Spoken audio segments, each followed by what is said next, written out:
जिल्ह्यातील नेवासा तालुक्यातील सौंदळा ग्रामपंचायत राज्यात नव्हे तर संपूर्ण भारत देशात पारदर्शी ठरेल असे म्हणणे वावगे ठरणार नाही। गावातील शिवीगाळ बंदीचा ठरावाला ग्रामस्थांचेही पूर्ण सहकार्य मिळाले असून नव्या पिढीला देखील प्रेरणा मिळणार आहे। बोले तैसा चाले त्यांची वंदावी पाऊले या म्हणीप्रमाणे सौंदळा तालुका नेवासा ग्रामपंचायतीने सुरू केलेला नवीन प्रवास राज्यातच नव्हे तर पूर्ण देशात देखील प्रेरणादायक ठरेल। यातून नवीन पिढी नक्कीच काहीतरी आदर्श घेऊन जातील। गावात आई बहिणीवरून शिवीगाळ करण्यास प्रतिबंध करण्यासह अन्य सर्वस्व ठराव सामाजिक शांतता आणि संबंध दूर करण्यासाठी गरजेचे आहे। त्यांनी विशेष म्हणजे झालेल्या ठरावाप्रमाणेच दंडात्मक तरतुदीसाठी ग्रामस्थांनी केलेल्या पूर्ण सहकार्य आणखी प्रेरणादायी ठरत असल्याची ग्रामस्थांनी भावना आहे। गावात शिवीगाळ केल्याबद्दल सौंदळा ग्रामपंचायतीच्या वतीने काल 2 जणांना चक्क 500 रुपयांचा दंड करण्यात आला। विशेष म्हणजे या दंडाची आकारणी देखील करण्यात आली।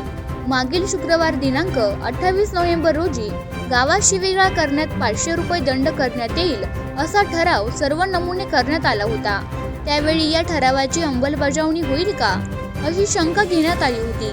वास्तविक त्याची आता अंमलबजावणी देखील झाल्याने सौंदळा ग्रामपंचायतचा हा उपक्रम राज्यभरात नाही तर देशभरात प्रेरणादायी ठरेल अशी भावना स्पष्ट झाली आहे।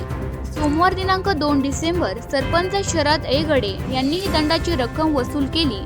विशेष म्हणजे ज्या कारणाने शिवीगाळ झाली तो प्रश्न देखील सरपंच येगडे यांच्या समस्यातून सोडवण्यात आला। त्यानंतर ग्रामसेवक प्रतिभा पिसोटे यांनी संबंधितांकडून ही दंडाची रक्कम जमा करत त्यातून पुन्हा प्रबोधनासाठी गावात फ्लेक्स बोर्ड लावण्याचा मनोदय व्यक्त करत ही मोहीम आणखी बळकट करण्याचे संकेत दिले आहे। या उपक्रमाबद्दल सरपंच, उपसरपंच आणि ग्रामपंचायत सदस्य तसेच ग्रामसेवक यांचे कामाचे सर्व स्वरातून कौतुक करण्यात येत आहे। आवाज जनतेचा या न्यूज चॅनलसाठी प्रतिनिधी शेख शफीक मनियार। करायचं आहे लाईव्ह कार्यक्रम किंवा आहे कसले आंदोलन, जनसामान्यपर्यंत पोहोचेल आपला हक्काचा आवाज, आवाज जनतेचा। बातमी व जाहिरातीसाठी संपर्क करा स्क्रीनवर दिलेल्या नंबरवर।